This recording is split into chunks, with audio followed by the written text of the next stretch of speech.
നമ്മൾ ചിന്തിച്ചിട്ടുണ്ടോ നമ്മുടെ ചുറ്റും നടന്ന് നമ്മളെ ചൂഷണം ചെയ്യുന്ന ചിലരുണ്ട്. നമുക്കറിയത്തില്ല അവരാരാന്ന്. ചിന്തിച്ചിട്ടുണ്ടോ? ഒത്തിരി പെണ്ണുങ്ങൾക്ക് പറ്റുന്ന മിക്കവാറും കല്യാണം കഴിഞ്ഞ പെണ്ണുങ്ങൾക്കാണ് ഇത് പറ്റുന്നത്. കാരണം നമ്മുടെ ചുറ്റും വരുന്ന ആരാന്ന് അവർക്ക് ഭയങ്കര ഒരു കോൺഫിഡൻസാണ്. ഓ, ഭർത്താവുണ്ടല്ലോ എന്നൊക്കെ ഒരു ചിന്തയുള്ള സ്ത്രീകളുണ്ട്. അതല്ലാതെ ഭർത്താവ് സ്ഥലത്തില്ലല്ലോ, ചുമ്മാ വന്നവരോട് ഇച്ചിരി നേരം വർത്തമാനം പറഞ്ഞേക്കാം എന്നോർത്തുകൊണ്ട് സംസാരിക്കുന്നവരുമുണ്ട്. ഇങ്ങനെ അധികവും വരുന്നത് എങ്ങനെയാണെന്നറിയാമോ? വീട്ടിലെ പണിക്ക് തന്നെ ആൾക്കാരായിട്ടായിരിക്കും. ഏതെങ്കിലും അല്ലെങ്കിൽ അടുത്ത വീട്ടിൽ പണിക്ക് വരുന്നവരോ വെള്ളം എടുക്കാൻ വരുന്നവരോ അല്ലെങ്കിൽ ഏതെങ്കിലുമൊക്കെ കാര്യത്തിന് നമ്മുടെ വീട്ടിൽ വരുന്നവരോ ഒക്കെ ആയിട്ട് ഇവർ സംസാരിക്കും. എങ്ങനെ ചില പെണ്ണുങ്ങൾക്ക് ഇഷ്ടമല്ല സംസാരിക്കണേ. ആ സംസാരം മുതലെടുക്കുന്നവരാണ് ഈ വരുന്നവർ. നമുക്ക് സാധാരണ സ്ത്രീകൾക്ക് ഒരാളുടെ നോട്ടം കണ്ടറിയാം അവരേത് രീതിയിലാണ് നോക്കുന്നത് എന്ന്. അതായത് അവരുടെ സംസാരത്തിൽ നിന്ന് പെണ്ണുങ്ങൾക്ക് പിടിച്ചെടുക്കാൻ കഴിവുണ്ട്. പക്ഷേ എങ്കിലും ചിലരിതിനകത്ത് പെട്ടുപോകും. അത് ആൺ പെൺ വ്യത്യാസമില്ലാതെ എല്ലാവരും തന്നെ പെടുന്നുണ്ട് കേട്ടോ. ചില എന്നാ രംഭതിലോത്തമമാരായിട്ട് ചില സ്ത്രീകൾ ചില ആണുങ്ങളെയും വീഴ്ചെടുക്കാറുണ്ട്. എങ്കിലും അതിലും കൂടുതൽ പറ്റുന്നത് പെണ്ണുങ്ങൾക്കാണ്. അതായത് ചിലപ്പോൾ ആ വീടുകളിലൊക്കെ എന്നാന്ന് പറയണത് ഭർത്താവ് ഇച്ചിരി കർക്കശക്കാരനൊക്കെ ആയിരിക്കും, അധികം സംസാരിക്കാത്ത ആളൊക്കെ ആയിരിക്കും. അങ്ങനെയുള്ള സ്ഥലങ്ങളൊക്കെ മുതലെടുക്കാൻ ഇങ്ങനെയുള്ള ആണുങ്ങൾക്ക് നല്ല വശമാണ്. അവർ കാണുന്ന അവരുടെ വീട്ടിലെ സ്റ്റാറ്റസോ അല്ലെങ്കിൽ അവരുടെ നിന്ന് എന്തെങ്കിലും കാര്യങ്ങളൊക്കെ നേടിയെടുക്കാം, ഒന്ന് ചൂഷണം ചെയ്യാം, അതുമാത്രമേ ഉള്ളൂ. അത് പല രീതിയിലാകാം. ഏത് രീതി വേണം നിങ്ങൾക്കറിയാമല്ലോ, ഏത് രീതി വേണേലും ആകാം. അതൊക്കെ ആയിരിക്കും അവരിങ്ങനെ വന്ന് കൂടുന്നത്. അപ്പം നമ്മൾ സ്ത്രീകൾ എന്താ വിചാരിക്കേണ്ടത്? നമ്മുടെ വീട്ടിൽ ഇങ്ങനെയുള്ളവർ വരുമ്പോൾ നമ്മുടെ ചരിത്രങ്ങൾ, നമ്മുടെ വീട്ടിൽ നടക്കുന്ന കാര്യങ്ങൾ ഒന്നും നിങ്ങൾ അധികം സംസാരിക്കാതിരിക്കുക അവരുമായിട്ട്. പല പെണ്ണുങ്ങളും എന്നാണെന്നറിയും, വീട്ടിലെ കാര്യങ്ങൾ വീട്ടിൽ അകത്തെ ആളാക്കി വെക്കും ഇവർ. അങ്ങനെ അകത്തെ ആളാക്കി വെച്ച് ഇവർ പിന്നെ പുറത്തേക്ക് പോകാൻ പാടാണ്. നമുക്ക് വീട്ടിലൊരു ലിമിറ്റ് വയ്ക്കുക. നമുക്ക് സംസാരിക്കുന്നതിന് ഈ ഞാൻ കേട്ടിട്ടുണ്ട്, അധികം സംസാരിക്കുമ്പം നമ്മൾ ആവശ്യമില്ലാത്ത കാര്യങ്ങളെല്ലാം നമ്മുടെ കാര്യങ്ങളെല്ലാം വിളിച്ചു പറയും. അപ്പം നമ്മൾ സംസാരത്തിലൊരു ലിമിറ്റ് വയ്ക്കുക എന്നുള്ളതാണ് ഒന്നാമത്തെ കാര്യം. അത് പല സ്ത്രീകളും ചെയ്യില്ല. ഇങ്ങനെ വരുന്നവരോട് ഒരു ദിവസം പരിചയപ്പെട്ടു, 2 ദിവസം പരിചയപ്പെട്ടു, 3 ദിവസം കഴിയുമ്പോൾ വീട്ടിലുള്ള സർവ്വ കഥകളും പറഞ്ഞു കേൾപ്പിക്കും. അത് കഴിയുമ്പോൾ പിന്നെ എന്നാ പറ്റും? പിന്നെ ഇവർ അത് വെച്ച് മുതലെടുക്കും. അവരപ്പോഴത്തേനും ചേച്ചിയുടെ സ്ട്രക്ചർ കൊള്ളാം, ചേച്ചിയുടെ നല്ല നല്ല ഡ്രസ്സാണല്ലോ ചേച്ചി അങ്ങനെയാണ്, ചേച്ചി വെളുത്തതാ, അല്ലെങ്കിൽ ചേച്ചി കറുത്താണ്, സുന്ദരിയ, ഇങ്ങനെയുള്ള വാചകങ്ങളൊക്കെ പറഞ്ഞ് ഇവർ നമ്മളെ സോപ്പിടാൻ ശ്രമിക്കും. അപ്പോഴത്തേനും പെണ്ണുങ്ങൾ ഓർക്കും, അത് തന്നെ ദേവലോകം എന്നും പറഞ്ഞ് അതിനകത്ത് വീണു പോവുകയും ചെയ്യും. അപ്പം നമ്മളെന്താ ചിന്തിക്കണ്ടേ? നമ്മൾ ഇങ്ങനെയുള്ളവർ വരുമ്പോൾ നമ്മൾ ഒരു പരിധി വയ്ക്കുക. എന്ത് കാര്യത്തിനാണേലും നമ്മൾ ഒരു ചെറിയ പരിധി വയ്ക്കുന്നത് നല്ലതാണ്. എല്ലാ കാര്യങ്ങളൊന്നും എല്ലാവരോടൊന്നും പറയേണ്ട കാര്യങ്ങളൊന്നും ഇല്ലെന്നേ. എല്ലാ കാര്യങ്ങളും എന്തിനാണ് പറയുന്നത്? ഇത് ഒരു അനുഭവ കഥ, ചെറിയൊരു പെട്ടെന്ന് ഞാൻ പറയാം. ഒരു അനുഭവ കഥയാണ്. ഒരു വീട്ടിൽ ഒരു സ്ഥലത്ത് വീട് പണി, ഞാൻ സ്ഥലം പറയുന്നില്ല, ആളെയും പറയുന്നില്ല. ഈ പെൺകുട്ടി ഒരു 10-35 വയസ്സുണ്ട്, ഒരു 5 വയസ്സുള്ള ഒരു കൊച്ചുള്ള പെണ്ണാണ്. അപ്പം ഈ കൊച്ചു നഴ്സറി സ്കൂളിൽ പോയി കഴിയുമ്പോൾ ഈ പെണ്ണ് തന്നെയുള്ളൂ. അപ്പം ഇയാൾ വണ്ടി ഓടിക്കാൻ പോകുന്ന ആളാണ്. അടുത്ത വീട്ടിലെ പണിക്ക് വന്ന ഈ പ്ലംബിങ് വയറിങ്ങിന് വന്ന പയ്യൻ വന്ന് ഈ പെണ്ണിനോട് വെള്ളം ചോദിച്ചു. അപ്പോൾ ഒരു പ്രാവശ്യം വന്നു, 2 പ്രാവശ്യം വന്നു, കുറച്ച് ദിവസമായി കഴിയുമ്പോൾ ഇവർ നല്ല പരിചയമായി. അത് കഴിഞ്ഞപ്പം ഈ പെണ്ണ് ഇയാളുടെ സ്വഭാവവും ഈ ഭർത്താവിൻ്റെ സ്വഭാവവും ഭയങ്കര ദേഷ്യക്കാരനാണ്, കർക്കശക്കാരനാണ്, ആ കഥയെല്ലാം പറഞ്ഞു. അപ്പോഴത്തേനും ഇവൻ ഈ പെണ്ണിനെ അങ്ങ് പുകഴ്ത്താൻ തുടങ്ങി. അതായത് സുന്ദരിയ, എന്നാ വൈശാലി, എന്നെ ഇപ്പം പുതിയ ട്രെൻഡാണ് ചേച്ചി, വൈശാലി നൈറ്റി പോലത്തെ സാധനമില്ലേ, അത് ഒരു മുക്കാലുള്ള മുട്ടിന് താഴെ നിൽക്കുന്നത്, അത് കൂട്ട് ഒക്കെയാണ് ഇപ്പം പിള്ളേർ ഇടണേന്നൊക്കെ പറഞ്ഞ് ഡ്രസ്സിനെ കുറിച്ച് പറയാൻ തുടങ്ങി. അങ്ങനെ പറഞ്ഞ് കുറച്ച് ദിവസം കഴിഞ്ഞപ്പോൾ ഇവളുടെ ഫോൺ നമ്പർ മേടിച്ചെടുത്തു. പിന്നെ വിളിക്കാൻ തുടങ്ങി.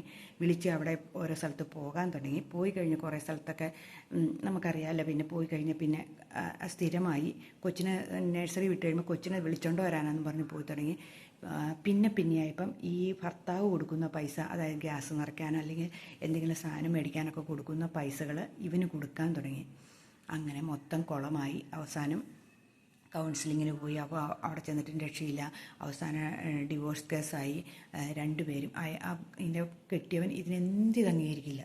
ഇയാൾ ഈ പെണ്ണിനെ വേണ്ട എന്നുള്ള രീതിയിൽ തന്നെയാണ് നിൽക്കുന്നത്. അവിടെ കയ്യിലിരിപ്പും കൊണ്ടാട്ടോ. പിന്നെ മറ്റവൻ ഇവളെ സ്വീകരിക്കില്ല. അവന് ഭാര്യയും 2 മക്കളുമുള്ള അവൻ ഇവളെന്തിനാ വന്നേ, ഇവളെന്തിനാ ഇങ്ങനെയാണ് വന്നേ, അങ്ങനെ എങ്ങനെയാണെന്ന് ചോദിച്ചുകൊണ്ട് ഇവളുടെ തലയിലേക്ക് വെച്ചു. എന്നിട്ട് ഇപ്പോൾ ഇവൾ കുറേ കരഞ്ഞ് അവക്കടെ ചേച്ചി താമസിക്കുന്നുണ്ട് അടുത്ത്. ചേച്ചിയുടെ അടുത്തൊക്കെ ചെന്ന് കുറേ കരച്ചിലും പറച്ചിലും കഴിഞ്ഞ്, ഞാൻ അങ്ങനെയല്ല, എനിക്ക് ഈ പഴയ കെട്ടിയവന് തന്നെ മതി എന്നും പറഞ്ഞുകൊണ്ട് ഒന്ന് ഓർത്ത് നോക്കി. എന്നിട്ടിപ്പം കേസ് നടന്നുകൊണ്ടിരിക്കുക കേട്ടോ. ഒരു 2 വർഷം ആയിട്ടുള്ള ബഹളങ്ങളായതൊക്കെ. സാധാരണ നല്ല നല്ല ഒരുമാതിരി സ്ത്രീകൾക്കെല്ലാം ഒരു മനുഷ്യൻ നോക്കുന്ന കാണുമ്പോൾ തന്നെ അറിയാം. അയാളുടെ ചേഷ്ടകളും അയാളുടെ രീതികളും അയാളുടെ സംസാരവും ഒക്കെ കാണുമ്പോൾ തന്നെ നമ്മുടെ വീട്ടിലൊരാൾ വന്നു പണി ചെയ്യാൻ വന്നു എന്നും പറഞ്ഞാൽ നമ്മൾ അവരെ അങ്ങ് അകത്തെ ആളാക്കേണ്ട കാര്യമുണ്ടോ? നമ്മുടെ വീട്ടിലെ സർവ്വചരിത്രങ്ങളും പറയേണ്ട കാര്യമുണ്ടോ? നമുക്കൊരു പരിധി വെക്കും എന്ത് കാര്യത്തിനും, ഇല്ലേ? അത് ഒരു ലിമിറ്റിനപ്പുറത്തോട്ട് കടക്കുന്നുണ്ടെങ്കിൽ അതിനെ സ്റ്റോപ്പ് ചെയ്യാൻ ഒരു ബൗണ്ടറി നമ്മൾ എപ്പോഴും എന്നാന്ന് പറയണേ സൃഷ്ടിക്കണം. പെണ്ണുങ്ങളാണേലും ആണുങ്ങളാണേലും പല പെണ്ണുങ്ങളും വന്ന് നാട്യങ്ങളും ആട്യങ്ങളും ഒക്കെ കാണിക്കും. അതൊക്കെ കണ്ടിട്ട് അതിലെല്ലാം വീണു പോകുന്ന സ്വഭാവമായിരിക്കരുത് ആണുങ്ങളുടെയും. നമ്മളെപ്പോഴും അതിനൊരു നിയന്ത്രണം വെക്കണമെന്നേ. അല്ലെങ്കിലുണ്ടല്ലോ ഇവരെല്ലാം നമ്മുടെ കുടുംബജീവിതവും നമ്മുടെ ജീവിതവും തകർത്ത് കളയും. പിന്നെ കരഞ്ഞിട്ട് കാര്യമുണ്ടോ? ഇത് ഒത്തിരി പെണ്ണുങ്ങൾ പറ്റുന്ന കുഴപ്പമാണ്. എല്ലാ കഥകളും എല്ലാവരോടും പറയും. നമ്മുടെ കുടുംബത്തിൽ നടക്കുന്ന സർവ്വ കഥകളും ഭർത്താവിൻ്റെ കാര്യമാണെങ്കിലും നമ്മുടെ സാമ്പത്തികമാണെങ്കിലും നമ്മുടെ ജോലിയുടെ കാര്യമാണെങ്കിലും ഞാൻ പകൽ സമയം ഇങ്ങനെ തന്നെയാവുള്ളൂ, അല്ലെങ്കിൽ ഞാൻ അങ്ങനെ ഇങ്ങനെ എന്നൊക്കെ പറയും. അത് കേട്ടിട്ട് അവർ വന്ന് ചൂഷണം ചെയ്യുന്നത്. ഇങ്ങനെ ചൂഷകരുള്ള നാടാണിത്. അത് ബസ് സ്റ്റോപ്പിൽ ജോലി സ്ഥലത്താണേലും ബസ് സ്റ്റോപ്പിൽ വെച്ച് പരിചയപ്പെടുന്നവരാണേലും അതല്ലെങ്കിൽ എവിടെ പോട്ടെ ഏത് സ്ഥലത്ത് വെച്ചാണേലും ആരെങ്കിലുമൊക്കെ കണ്ടുമുട്ടാം. അപ്പം അവരോടെല്ലാം നമ്മുടെ കാര്യങ്ങൾ വിളമ്പിക്കൊണ്ട് നടക്കാതിരിക്കുക. ഒരു പരിധി കൂടുതൽ ആരുമായിട്ടുള്ള സൗഹൃദം നല്ലതല്ല. ആണാണേലും പെണ്ണാണേലും ആരുമായിട്ടാണെങ്കിലും ഒരു പരിധി എല്ലാത്തിനും വെച്ചേക്കുക. അപ്പം കുഴപ്പമില്ലാണ്ട് പോയിക്കോളും. അല്ലാതെ എല്ലാ പരിധികളും ലംഘിച്ച് കഴിയുമ്പോൾ പിന്നെ കരഞ്ഞിട്ടും കാര്യമില്ല. അപ്പം ഇന്നത്തെ വീഡിയോ ഇത്രയേ ഉള്ളൂ. അപ്പം നമ്മൾ സൂക്ഷിക്കുക. നമ്മുടെ വീട്ടിൽ ആരെങ്കിലോ അല്ലെങ്കിൽ നമ്മൾ പുറത്ത് പോകുമ്പോഴോ നമ്മളെ എല്ലാവരോടും ബസ്സിലിരിക്കുമ്പോഴോ ഒരു ദിവസം പരിചയപ്പെട്ട് ആൺ സുഹൃത്തുക്കളൊക്കെ നല്ല സുഹൃത്തുക്കളുള്ള പെണ്ണുങ്ങളുണ്ട്. ആ പെൺ സുഹൃത്തുക്കൾക്ക് നല്ല ആൺ സുഹൃത്തുക്കൾ നല്ല കൂട്ടുള്ള പെൺ സുഹൃത്തുക്കളുമുണ്ട്. അത് അവരുടെ ബൗണ്ടറി അവർ വെച്ചിരിക്കണം. ഓഫീസിലൊക്കെ നല്ല കൂട്ടുള്ളവരുണ്ട്.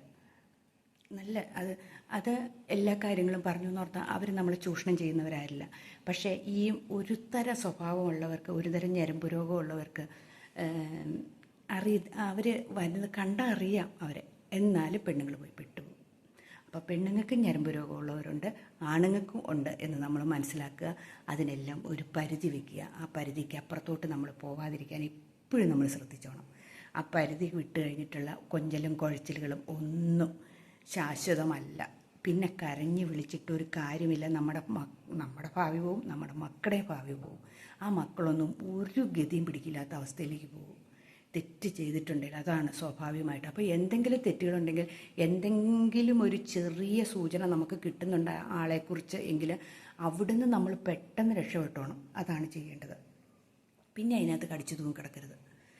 ആ സമയം നമ്മൾ രക്ഷപ്പെട്ടാൽ നമ്മൾ രക്ഷപ്പെട്ടു.